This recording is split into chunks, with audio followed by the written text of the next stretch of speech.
সময় সংলাপে স্বাগত জানাচ্ছি। আমি তুষার আব্দুল্লাহ। সময় সংলাপে আমার সঙ্গে যোগ দিয়েছেন স্টুডিওতে আজকে বাংলাদেশ ব্যাংকের প্রধান অর্থনীতিবিদ বিরূপাক্ষ পাল। বিরুদ্ধে আপনাকে স্বাগত সময় সংলাপে।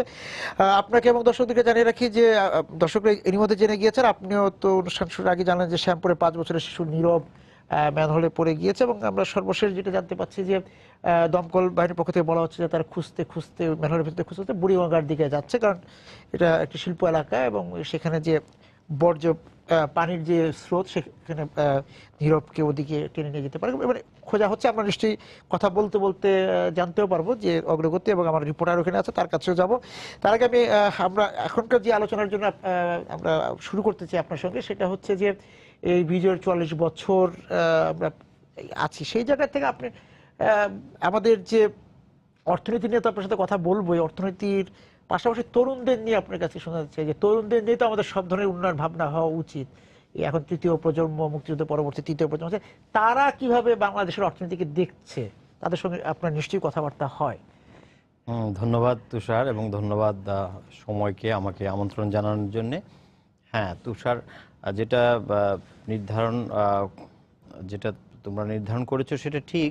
যেটা হচ্ছে যে আসলে তারুণ্যটা আমাদের জন্য এখন অর্থনীতির জন্য একটা আশীর্বাদ। আমাদের দুটো বড় বড় আশীর্বাদ আছে। একটা হচ্ছে আমাদের কানেক্টিভিটির জন্য আমাদের জিওগ্রাফিক্যাল লোকেশনটা, আর একটা হচ্ছে যে আমাদের এই যে ভৌগোলিক অবস্থান, আর একটা হচ্ছে যেটাকে ডেমোগ্রাফিক ডিভিডেন্ড বলি।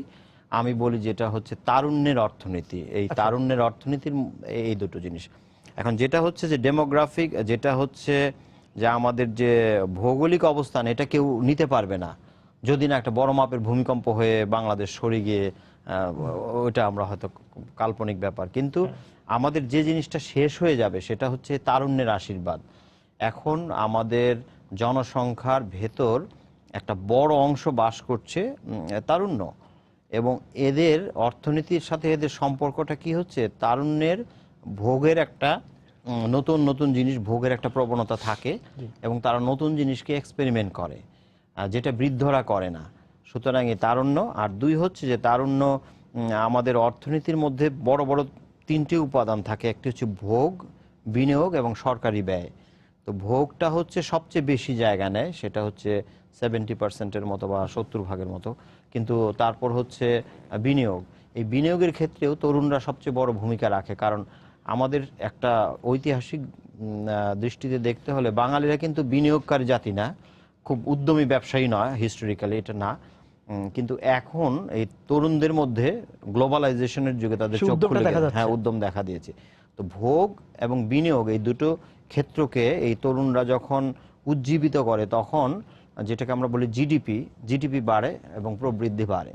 এবং এই সুবিধাটা আমরা মাত্র আর 30 বছর নিতে পারবো। সেজন্য আমরা বলছি যে তারুণ্যের একটা জয়যাত্রা এখন হচ্ছে, এবং সেটি একদিকে আমাদের জন্য একটা শুভ সংবাদ, অন্যদিকে এটি হচ্ছে যে এটি যদি ঠিকমতো ব্যবহার করতে না পারি তাহলে আমাদের জাপানের অবস্থা হবে। জাপান তো উন্নত হয়ে একটা এইজিং পপুলেশনে চলে গেছে, আমরা উন্নত না হয়ে একটা এইজিং পপুলেশনের মধ্যে চলে যাব, এবং সেটি আমাদের জন্য খুব ক্ষতিকর হবে। মানে শক্তিকে কাজে না লাগাতে পারে। হ্যাঁ, এই শক্তিটাকে প্রচন্ডভাবে কাজে লাগাতে হবে, টেকনোলজি দিতে হবে, এবং আমাদের যেটি হচ্ছে আমরা নলেজ ইকোনমি ইন্ডেক্সে যেটা আপনার কাছে তো অনেক মানে তরুণ উদ্যোক্তারাও আসেন, তারা বাংলাদেশকে নিয়ে কত দূর দেখতে পান?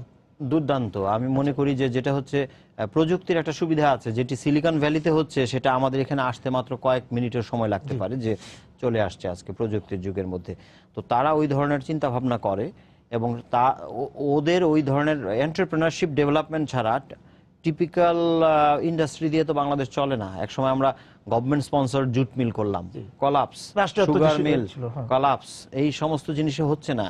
এখন খুদে উদ্যোক্তা এবং বিনিয়োগকারী থাকতে হবে, এবং সেটি তরুণদের মধ্য থেকে আসবে, এবং এটি ছাড়া আমাদের এখন গতি নেই। আমরা দ্রুত যদি প্রবৃদ্ধি যেটি আমরা 7 ভাগ করতে চাই, তরুণদের সহায়তা ছাড়া কোনোভাবেই সম্ভব না। এবং আমি যে নতুন প্রজন্মের তরুণদের সাথে দেখি, কথা বলি, তাদের যে আইডিয়াস, এটা খুবই ইনোভেটিভ ভাবনা, এবং সেগুলি প্রযুক্তির সাথে যুক্ত।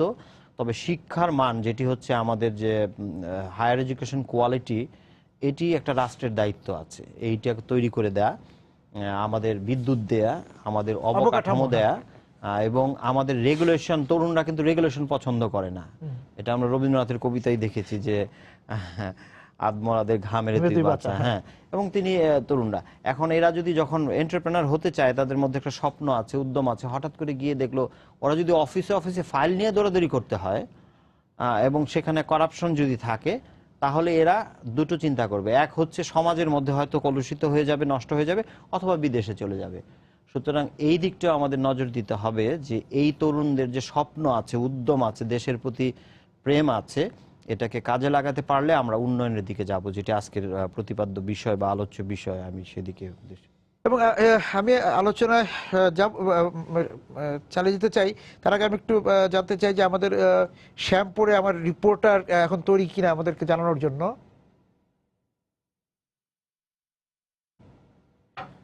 যদি তৈরি হয় আমাকে জানাবে। আমি আলোচনা যে পরের প্রশ্নটা যেতে চাই যে আমাদের এই যে মাঠ পরে তৃণমূল পর্যায়ের যে তরুণ উদ্যোক্তারা আছেন তাদের কি অবস্থা? তাদের অবস্থা, তাদের উদ্যম আছে, স্বপ্ন আছে, আমি বারবারই বলেছি, কিন্তু আমার মনে হচ্ছে যে আমাদের যে এই যে শৃঙ্খলিত করার সমস্ত নিয়ম, অপ্রয়োজনীয় নিয়ম, একটা ব্যাংকে গেলে যদি কেউ 10 পৃষ্ঠা ফর্ম ফিল আপ করতে হয় একটা অ্যাকাউন্ট খুলতে, এই তরুণরা এগুলো পছন্দ করে না। লাইসেন্স, হ্যাঁ, লাইসেন্সিং, এটা ইন্ডিয়াতে ছিল 40 বছর লাইসেন্স রাজ বলে একটা রাজত্ব ছিল। ওরা ভাবতো যে এটা খুব উপকার, দেশের জন্য ভালো, আমরা এত কিছু করছি। একটা সময় 40 বছর পর ভারত অনুধাবন করলো যে এটা ভুল করেছি, এবং এটাকে তারা চিরতরে বিসর্জন দিল, ডিসম্যান্টেল করলো আর্লি 90s এর দিক দিয়ে। তো সেটা কিন্তু আমরাও লিবারালাইজেশনে বলি কথাবার্তায়, কিন্তু এখনো নিয়ম কানুন এবং একটা গ্যাস লাইন পাচ্ছে না, কেউ হয়তো একটা ইলেকট্রিসিটি পাচ্ছে না, এগুলো থাকলে আমাদের তরুণরাই সবচেয়ে এই যে বিনিয়োগের লিডটা নিত। আমাদের বিদেশি বিনিয়োগ কত হচ্ছে সেটা এত ডাকছি, এত ঢাকঢোল পিটাচ্ছি, তাও সেটা জিডিপির 1 ভাগও নয়, কিন্তু আমাদের তরুণদের কাছ থেকে কিন্তু আমরা এর চেয়ে বেশি সাহায্য করি। আমি তরুণদের প্রসঙ্গে আবার আসবো। আমি একটু শ্যামপুরের যে শিশু নীরব তার অবস্থা একটু জেনে আসি। আমার রিপোর্টার আছেন শ্যামপুরে। আমি রোবেল, নীরবের কোনো খোঁজ পাওয়া গেল কিনা?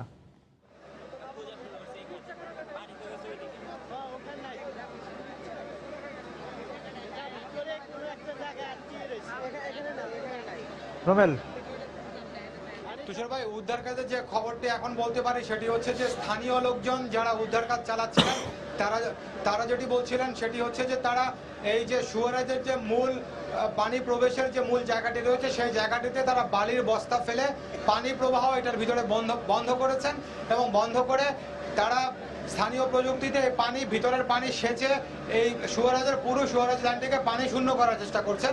এবং স্থানীয় লোকজন বলছেন যে পানি শূন্য করা হয়ে গেলে তারপরে তারা এটার ভিতরে সুয়ারেজের লাইনের ভিতরে তারা ঢুকবেন, এবং সেখানে ঢুকে তারা শিশু নীরবের খোঁজ করবেন। আর অপরদিকে ফায়ার সার্ভিসের যারা এখানে উদ্ধার কাজ চালাচ্ছেন তাদের সঙ্গে আমি কথা বলেছিলাম। তো ফায়ার সার্ভিস কর্মকর্তারা যেটি বলছেন যে তারা হচ্ছে যেই সুয়ারেজের লাইনটি থেকে যেই দিকে পানির স্রোত প্রবাহিত হয়, অর্থাৎ পানির স্রোত যেই দিকে যায় সেই লাইনগুলো ধরে, অর্থাৎ এই যে সুয়ারেজের মূল লাইনটি যেখান থেকে পানি এসে 4টি পথে পানি প্রবাহিত হয়, এবং পানি বের হয়ে যাওয়ার কমপক্ষে 20টি লাইন রয়েছে। তো সেই প্রত্যেকটি লাইনে লাইনে তারা একে একে তারা ডুবুরি প্রবেশ করাবেন, এবং এরই মধ্যে তারা কয়েক কিলোমিটার এলাকা খুঁজে শেষ করেছেন, তেমনটাই ফায়ার সার্ভিস কর্মীরা বলেছেন, এবং বাকি জায়গাগুলো তারা এই মুহূর্তে খোঁজার চেষ্টা করছেন। এই হচ্ছে উদ্ধার কাজের অবস্থা। এবং আমি আবারও যেটি বলতে চাই সেটি হচ্ছে যে পুরো উদ্ধার কাজটি চলছে, কিন্তু অনুমান নির্ভর উদ্ধার কাজ চলছে, কারণ এইখানে যে সুয়ারেজের লাইনটি সেই লাইন দিয়ে যে পানি প্রবাহিত, পানিগুলো কিন্তু কুচকুচে কালো এবং অত্যন্ত দূষিত পানি, এবং সেই পানির ভিতরে ফায়ার সার্ভিসের ডুবুরিরা, আমরা দেখেছিলাম যে সন্ধ্যার আগেও ডুবুরিরা ভিতরে প্রবেশ করেছিল। তো ফায়ার সার্ভিসের ডুবুরিরা যেটি বলছেন যে তারা পানির নিচে এক ধরনের লাইট নিয়ে তারা প্রবেশ করেছিলেন যে সেই শিশু নীরবকে কোথাও দেখা যায় কিনা। তো পানির যে পরিমাণ দূষিত এবং পানির রং যে পরিমাণ কালো, সে কারণে এটার ভিতরে তাদের লাইট কাজ করছিল না, তেমনটাই তারা সন্ধ্যার দিকে জানিয়েছিলেন। তো এরপরে তো হচ্ছে তারা যেই উজানের অর্থাৎ স্রোতের দিকে তারা ঢুকে সেই নীরবের খোঁজ করার চেষ্টা করছেন। আর এইদিকে যেই সুয়ারেজের লাইনটি সেটি ছিল একটি অরক্ষিত, অর্থাৎ কোনো ঢাকনা দেওয়া ছিল না, এবং এই সুয়ারেজের লাইনটি আবার গিয়েছে একটি একতলা টিনশেড ভবনের নিচ দিয়ে। এর পাশে ছোট্ট একটু ফাঁক ছিল, যে ফাঁক দিয়ে শিশু নীরব এটার ভিতরে পড়ে গেছে।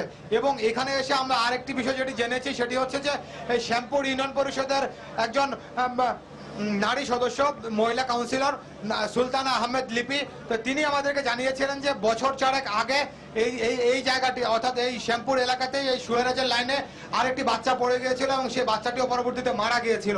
তো আমরা তার কাছে জানতে চেয়েছিলাম যে তারা যারা এখানে কারখানা মালিকরা আছেন তাদেরকে এই ব্যাপারে কোনো নির্দেশনা দিয়েছিলেন কিনা, এই ব্যাপারে কোনো সুপারিশ করেছিলেন কিনা। কিন্তু সুলতানা আহমেদ লিপি যেটি জানিয়েছিলেন যে কারখানা মালিকরা যারা আছেন তারা তাদের কথা শোনেন না। আর এইখানে এই শ্যামপুর এলাকার যে স্থানীয় সংসদ সদস্য রয়েছেন আবু হোসেন বাবলা, তো তিনিও ঘটনাস্থল পরিদর্শন করেছেন।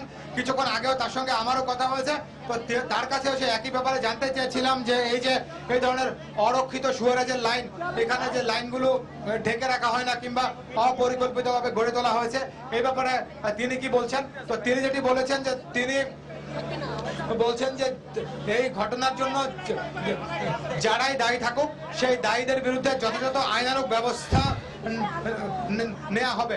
তুষার ভাই, এই মুহূর্তে আমি দেখছি যে এখানে ফায়ার সার্ভিসের ডেপুটি ডিরেক্টর মোজাম্মেল হক তিনি আছেন, তো একটু তার সঙ্গে কথা বলার চেষ্টা করছি। মানে এক একটা পিট খুঁজে খুঁজে আমরা আগের দিকে যাচ্ছি, এইভাবে আমরা কাজ চালিয়ে যাচ্ছি। আপনারা কি কি ধরনের পদ্ধতি ব্যবহার করছেন? আমরা আমাদের ডুবুরি নিয়ে আমরা ফেস মাস্ক ব্যবহার করছি, ব্রিদিং অ্যাপারেটাস, ডাইভিং অ্যাপারেটাস ব্যবহার করছি, যেটার প্রয়োজন সেইভাবে আমরা লাইফ লাইন দিয়ে আমরা আবার রোমেলের কাছে আবার ফিরবো।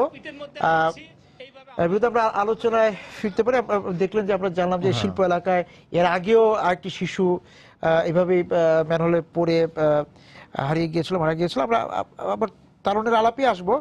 আপনার কাছে আমি জানতে চাবো যে ব্যাংকগুলোতে, মানে আপনি কেন্দ্রীয় ব্যাংকে আছেন, যে আমাদের বেসরকারি বা রাষ্ট্রীয় ব্যাংকগুলো তরুণ উদ্যোক্তাদের জন্য কি ধরনের সহায়তা দিচ্ছে, এবং সেখান থেকে আপনি যেগুলি বললেন যে লাইসেন্সিং বা ওই যে 10 পাতার ফর্ম, সেগুলি কমানোর জন্য বাংলাদেশ ব্যাংকের নির্দেশনাগুলি কি এবং সেটা কতটা মারা হচ্ছে?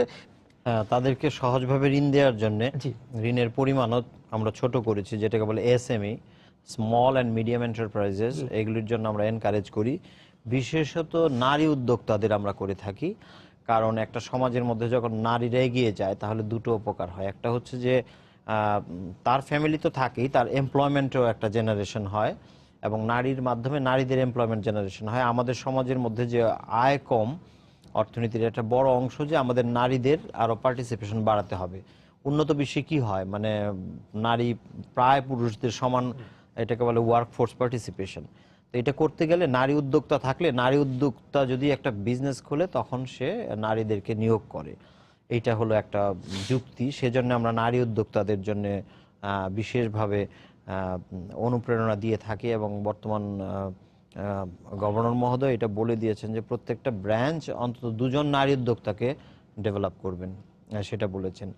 এটা আমরা দেই। আর তরুণরা যদি নতুন নতুন প্রকল্প নিয়ে আসে, সেটা কৃষি হতে পারে, এগ্রিকালচারাল প্রসেসিং হতে পারে, প্রযুক্তি বিষয় হতে পারে, যে কোনো তথ্য প্রযুক্তি বা সোলার বা গ্রিন, এই লাইনগুলোর মধ্যে আমরা বেশি মানে অনুপ্রেরণা দিচ্ছি, অগ্রাধিকার দিচ্ছি, এবং তারা নিচ্ছে, কাজ করছে।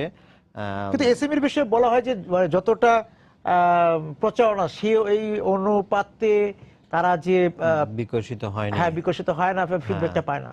এটা স্বাভাবিক। কিছু জিনিস আছে খুব আস্তে চলে, কিন্তু slow and steady wins the race.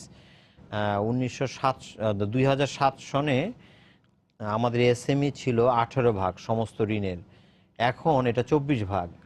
মানে এটা ক্রমান্বয়ে কিন্তু বাড়ছে, আস্তে আস্তে আসছে। এর একটা সুবিধা হচ্ছে এটা রুরাল ইকোনমিটাকে উন্নত করছে, আমাদের যে গ্রাম্য অর্থনীতি। আপনার অগ্রগতি, এটাকে টেকসই অগ্রগতি বলছেন? হ্যাঁ, টেকসই। এবং আমাদের তরুণদের মধ্যে একটা ব্যাপক অংশ গ্রামে থাকে, তো ওরা তো সবসময় হতাশ থাকবে। ওদের ওইদিকে যদি আমরা এসএমইটা ছড়িয়ে দিতে পারি, সেটা একটা রুরাল ইকোনমিকে সাপোর্ট করা হয়। রুরাল ইকোনমিকে সাপোর্ট করা একই সাথে শুধু রুরাল ইকোনমি না, গ্রামকে সমর্থন দেয়া না, ঢাকাকে বাঁচানো। কারণ ঢাকা তো বাঁচবে না, ভবিষ্যতে সবাই যদি এখানে কনসেন্ট্রেট হয়, এটা একটা সম্পদের খুব ব্যাপক মাত্রায় ঘনীভূত হয়েছে। এখানে মানুষ এখানে অবাসযোগ্য হয়ে যাচ্ছে, বিকেন্দ্রীকরণ হয়নি। হ্যাঁ, এই বিকেন্দ্রীকরণটা সবচেয়ে অর্থনৈতিক স্ট্র্যাটেজি বা কৌশলটা হচ্ছে এসএমইটা করা, এবং সেটার গতি স্লো হলেও এটি সবচেয়ে অর্থনীতির জন্য একটা স্থিতিশীল প্রবৃদ্ধি দেবে। আমি আবার সেই নীরবের খবর জানতে শ্যামপুরে যাব আমার রিপোর্টারের কাছে।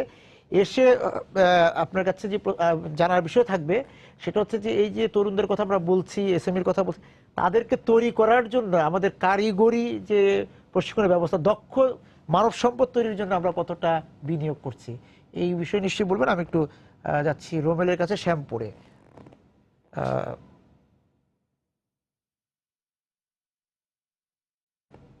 রোমেল, আমরা কি সংযোগটি পাচ্ছি না?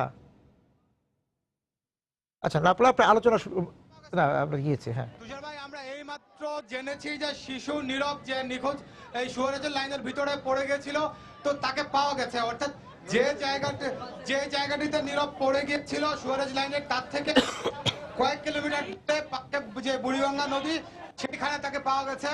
তো আমরা এই মুহূর্তে সেই জায়গাটিতে যাওয়ার চেষ্টা করছি, যে জায়গাটিতে শিশু নীরবকে পাওয়া গেছে। তো সেই জায়গাটিতে আমরা পৌঁছতে পারলে আসলে পুরো বিষয়টি বুঝতে পারবো যে নীরবকে কি অবস্থায় পাওয়া গেছে, কিংবা সেখান থেকে কারা তাকে উদ্ধার করেছে। তো এর আগে আমি যেটি বলতে চাই যে ফায়ার সার্ভিস কর্মীরা কিন্তু আমাদেরকে যেটি জানিয়েছিলেন যে যেই বৃষ্টি মুখ রয়েছে, অর্থাৎ এই সুয়ারেজের পানিগুলো বের হয়ে যার তার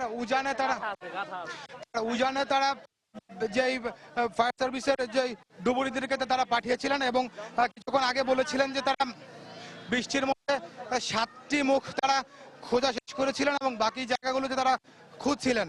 তো এই মাত্রই আমরা খবর পেয়েছি যে সেই ঘটনাস্থল থেকে, অর্থাৎ যেখানে নীরব পড়ে গেছে তার থেকে অনেকটা দূরে তাকে পাওয়া গেছে। এই বিষয়টি আমাদেরকে পুলিশ নিশ্চিত করেছে, শিশু নীরবকে পাওয়া গেছে। কিন্তু ফায়ার সার্ভিসের কোনো বক্তব্য আমরা পর্যন্ত পাইনি।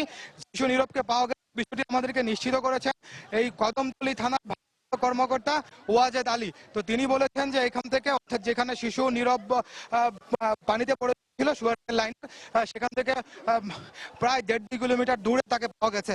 তো এই মুহূর্তে আমরা সেই জায়গাটিতে যাচ্ছি এবং সেখানে গেলে আমরা আসলে বুঝতে পারবো যে ফায়ার সার্ভিসের কর্মীরা তাকে উদ্ধার করেছেন নাকি স্থানীয় জনগণ যারা উদ্ধার তৎপরতা চালাচ্ছিলেন কাদের হাতে নীরব উদ্ধার হয়েছে, কি অবস্থায় উদ্ধার হয়েছে। তো সেই জায়গাটিতে এই মুহূর্তে আমরা যাওয়ার চেষ্টা করছি। তো এর আগে আমরা যেটি বলেছিলাম যে ফায়ার সার্ভিস কর্মীরা বারবারই আমাদেরকে যেটি বলছিলেন যে সুয়ারেজের যে লাইনটিতে শিশু নীরব পড়ে গিয়েছিল, সেই সুয়ারেজের মূল লাইনটি, তার থেকে 4টি ধারায় পানি প্রবাহিত হয় এবং সেই পানি বের হয়ে যাওয়ার জন্য সেই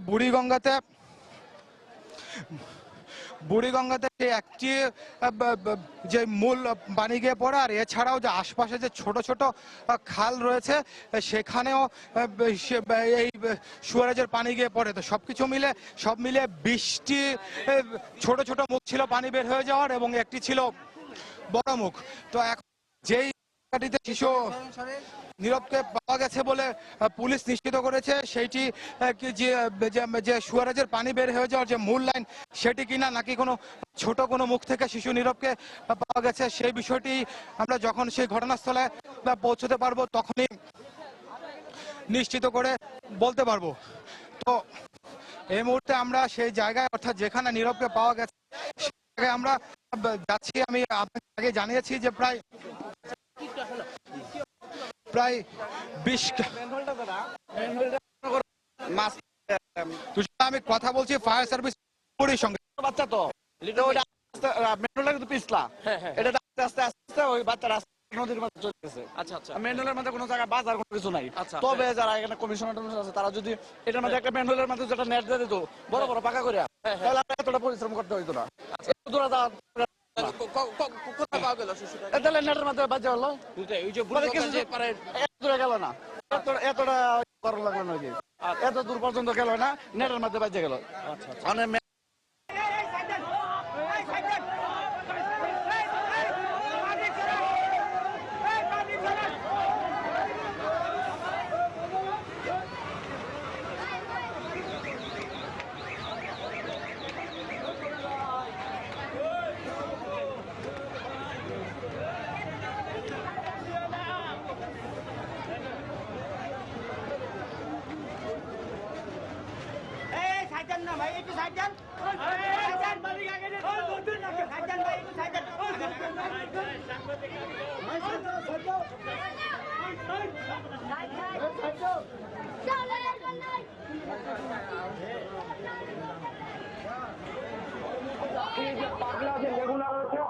যেখানে সেই দিকে তো সেই ঘটনাস্থলে গেলে আমি একটু নিশ্চিত করতে পারবো যে শিশু নিহত পাওয়া গেছে, কিন্তু সেটি জীবিত নাকি মৃত।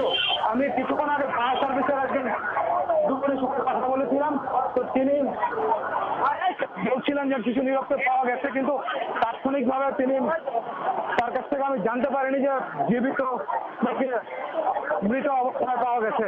তো আমি যেটি ধারণা করছি যে ঘটনাস্থলে পৌঁছতে পারলেই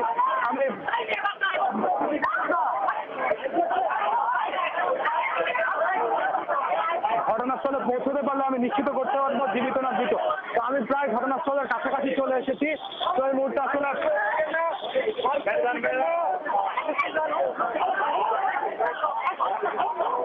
আমি প্রায় কাছাকাছি এসেছি। আমি আশা করছি যে কিছুক্ষণের মধ্যে আমি নিশ্চিত করতে পারবো যে শিশু নিহত কি অবস্থায় পাওয়া গেছে।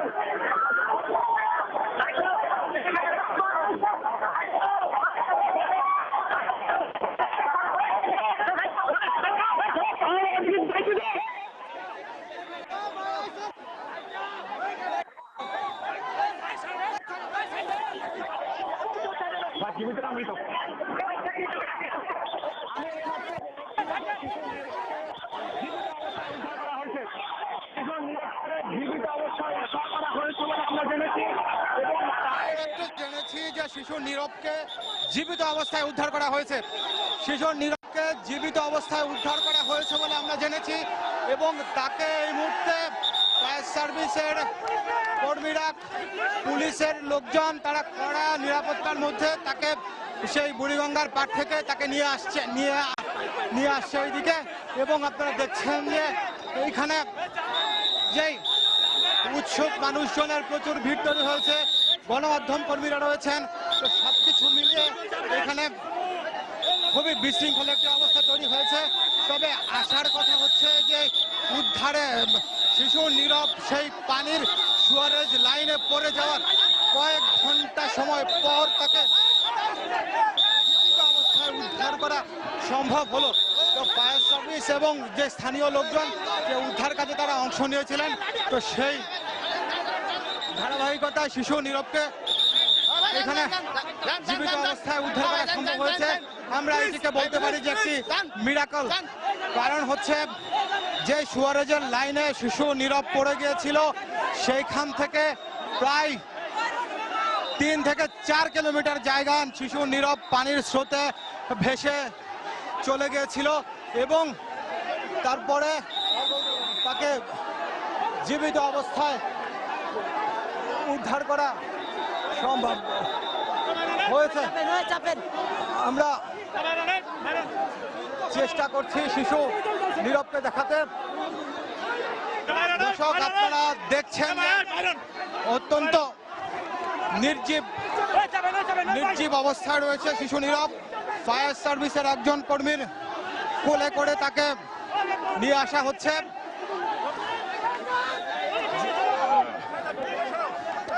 যদিও ফায়ার সার্ভিসের যারা আছেন তারা বলছেন যে শিশু নীরবকে এখান থেকে জীবিত অবস্থায় উদ্ধার করা হয়েছে, কিন্তু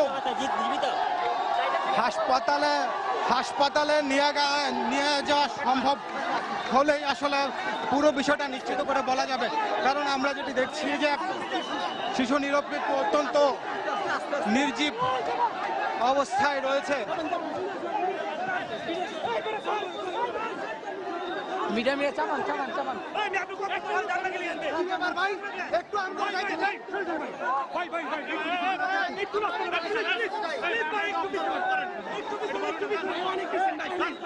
অনেক নিছেন ভাই।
নীরবকে হাসপাতালের দিকে নিয়ে যাওয়া হচ্ছে। তো হাসপাতালে নিয়ে যাওয়া হলে কর্তব্যরত চিকিৎসকরা কি বলেন তার উপরই হয়তো বোঝা যাবে যে নীরবকে জীবিত উদ্ধার করা হয়েছে নাকি মৃত উদ্ধার করা হয়েছে, নাকি তার শারীরিক অবস্থা কি রকম রয়েছে সেটি আসলে হাসপাতালে গেলেই বোঝা যাবে। কিন্তু উদ্ধারের পরপর ফায়ার সার্ভিসের একজন ডুবুরির সঙ্গে আমি কথা বলেছিলাম, তো তিনি বলেছিলেন যে জীবিত উদ্ধার করা হয়েছে। তো পরবর্তীতে ফায়ার সার্ভিসের একজন কর্মকর্তার কোলে নীরবকে আমি অত্যন্ত নির্জীব অবস্থায় দেখেছিলাম। তো এরপরে এখন হাসপাতালে নিয়ে যাওয়া হলে হাসপাতালের ডাক্তারই হয়তো নির্ধারণ করতে পারবেন যে তাকে জীবিত উদ্ধার করা হয়েছে নাকি মৃত অবস্থায় উদ্ধার করা হয়েছে। কারণ আমি বারবারই বলছি যে ফায়ার সার্ভিসের একজন কর্মকর্তা বলেছিলেন জীবিত উদ্ধার করা হয়েছে, তো পরবর্তীতে নির্জীব অবস্থা আমি দেখেছি এবং এখানে কিন্তু বিভিন্ন লোকজন যারা আছেন তারা আবার বলছেন যে মৃত। তো এখন পুরো বিষয়টি আসলে ডাক্তারের উপর নির্ভর করছে যে ডাক্তার কি ঘোষণা দেন। হাসপাতালে তাকে নিয়ে যাওয়া গেলেই, যখন হাসপাতালে নিয়ে যাওয়া সম্ভব হবে তখনই পুরো বিষয়টির মীমাংসা হবে। এবং এইখানে এই মুহূর্তে আপনারা দেখছেন যে উৎসুক মানুষজনের ভিড়, গণমাধ্যম কর্মীদের ভিড়, সবকিছু মিলিয়ে অ্যাম্বুলেন্সটি এখান থেকে বের হতে অত্যন্ত বেগ পেতে হচ্ছে।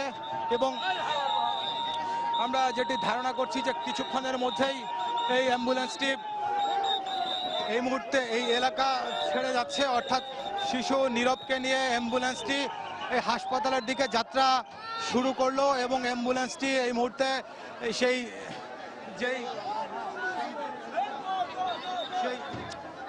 শ্যামপুর এলাকা ছেড়ে গেছে। তো এখন হাসপাতালে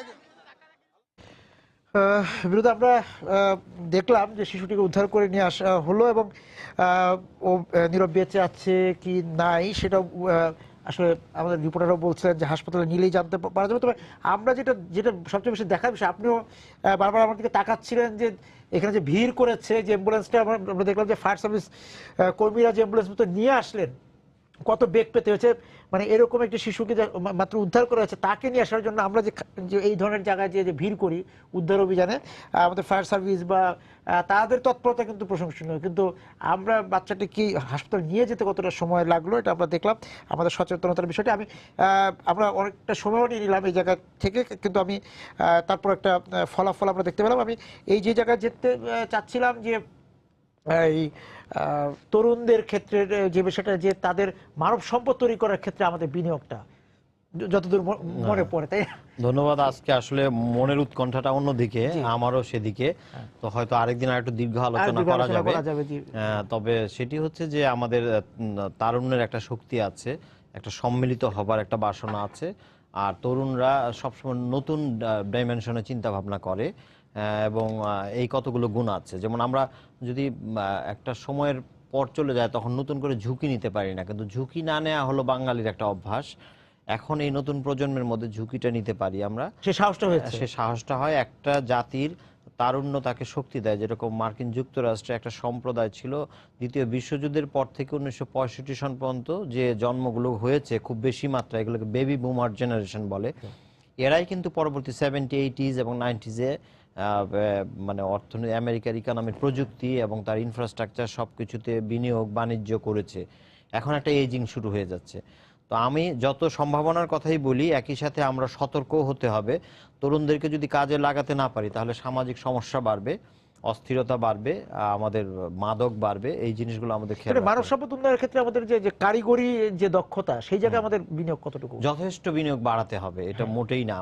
আমরা ডিজিটাল বাংলাদেশে বিশ্বাস করি, ডিজিটাল, কিন্তু আমরা প্রত্যেকটা ডিজিটাল বাংলাদেশে বিশ্বাস করি সেই অগ্রযাত্রাটা হচ্ছে ইনফ্রাস্ট্রাকচার আরো ব্যাপক করতে হবে, স্থানে স্থানে আমাদের ওয়াইফাই দিতে হবে, প্রযুক্তি সহজ করে দিতে হবে, মানুষ যেন সেটি পায়। এবং এই যে আমাদের যে একটা রেভলিউশন হয়েছে সেলফোনের ক্ষেত্রে বা মোবাইল ফোনের ক্ষেত্রে, এটা কিন্তু তরুণরাই কিন্তু এই রেভলিউশনটা ঘটিয়েছে। তো সুতরাং আমরা বলবো যে ওদের কাছে আমাদের আশা আছে, কিন্তু একই সাথে যদি যথাযথ প্রযুক্তি আমরা দিতে না পারি, গ্রামে নিয়ে যেতে না পারি, তাহলে কিন্তু আবার তারুণ্যটা হতাশ হবে। এই জায়গাটা একটু বিরোধ একটু বলি যে আমাদের যারা দেশের বাইরে যায় অভিবাসী হিসাবে, বা যারা কাজ নিয়ে যারা দেশের বাইরে যায়, মধ্যপ্রাচ্য সহ ইউরোপ, আমাদের মালয়েশিয়া, বিভিন্ন জায়গায় যাচ্ছে, তারা তো তরুণ। সেই তরুণরা আধাদক্ষ হিসেবে যাচ্ছে, হ্যাঁ, বা অদক্ষ হিসেবে যাচ্ছে। তাদেরকে আধাদক্ষ হিসেবে আমরা খুব যে তৈরি করতে পারছি তা না। সেই জায়গাটা তারা তো অনেক রেমিটেন্স হয় না আমাদের জন্য, তারা আনে, কিন্তু আমাদের চেয়ে কম মানুষ পাঠিয়েও, আমাদের চেয়ে আনুপাতিক আর কম মানুষ পাঠিয়ে ফিলিপিন্স আরো বেশি আনে।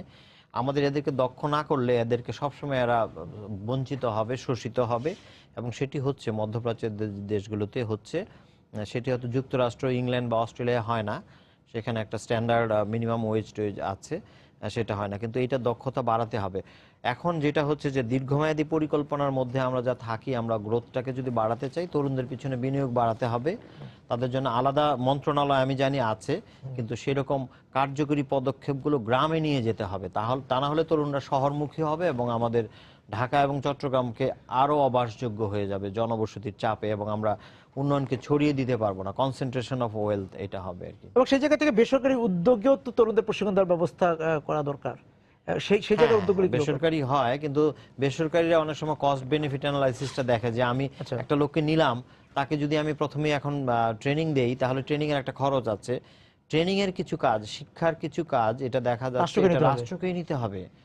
আমাদের সময় প্রায় শেষের দিকে একটা জিনিস জানতে চাই যে আপনিও জানেন যে আমাদের এখানে যে কর্পোরেট সংস্কৃতি, সেখানে কর্পোরেট যে প্রতিষ্ঠানগুলো আছে, সেখানে আমাদের তরুণরা কি ওই যোগ্যতা যায় না যে আমরা বাইরে থেকে দেখা যাচ্ছে আমরা আমদানি করে নিয়ে আসছি একটা জনশক্তি, যেটা ব্যবস্থাপক যে শ্রেণীটাকে, সেই জায়গায় আমাদের তরুণদেরকে তো আমরা নিয়ে যেতে পারি না? সেটা পারি, কিন্তু সেটা বাইরে থেকে আনা দোষের কিছু না। আমাদেরকে তো বাইরে থেকে যুক্তরাষ্ট্রে নিয়ে যায়, সেখানে আমাদের তো যথেষ্ট জনশক্তি আছে, তাদেরকে ওই জায়গায় আমরা নিয়ে যেতে চাই, কিন্তু সেটা বাইরে থেকে আনা হয় কি, এটা কালচারাল এন্ড টেকনোলজিক্যাল একটা অ্যাসিমিলেশন হয়, মিক্সিং হয়, সেটা থেকে কিন্তু ভালো না, পরিমাণের একটা আনুপাতিক হার আছে না, সেটা আমরা তুলতে পারি, সেটা আমরা যে জায়গাটা তুলতে পারবো সেখানে কিন্তু আমরা বাইরে থেকে আনি না কখনো, সেটাই বলছি, আনবো না। কিন্তু যেখানে আনার দরকার, যেখানে ট্রেনার এককালে যেমন, সেখানে আমাদের ঘাটতি হয়ে যাচ্ছে কিনা, যে নিম্নমুখী কিনা, না আমরা বাড়ছে। তবে আমি আগেই বলেছি যে উচ্চ শিক্ষার মান নিয়ে আমাদের যথেষ্ট ইন্ডেক্স গুলো তো ভালো দেখাচ্ছে না।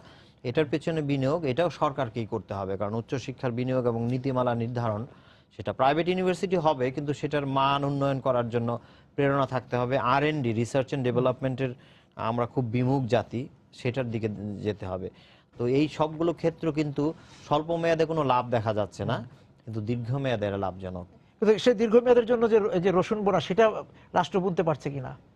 রাষ্ট্র এখানে কি অবশ্যই কিছু ভূমিকা রাখছে, কারণ আমাদের দেশের মতো একটা দেশে আমাদের কিন্তু প্রাথমিক শিক্ষা এবং মোটামুটি মাধ্যমিক শিক্ষায় সরকার যে ভূমিকা রেখেছে এটা খুবই শক্তিশালী একটা ভূমিকা রেখেছে। এটার প্রশংসা আমরা আন্তর্জাতিক ইন্ডেক্সগুলোতে দেখেছি, বড় বড় অর্থনীতিবিদদের কথাতে দেখেছি। তবে এখানে আত্মতুষ্টি শেষ নয়, এটাকে আরো বাড়াতে হবে। বিরুদা, আপনার সঙ্গে আবার আরেকদিন বসবো, যে কথাগুলো একটু বকেয়া থেকে গেল সেটা আবার শুধু আসলে আরেকদিন আলাপ করা যাবে। আপাতত আজকে শেষ করছি। আমরা সমাজের অংশ এবং সমাজের সবকিছুকে আমাদের মনোযোগ দিতে হবে।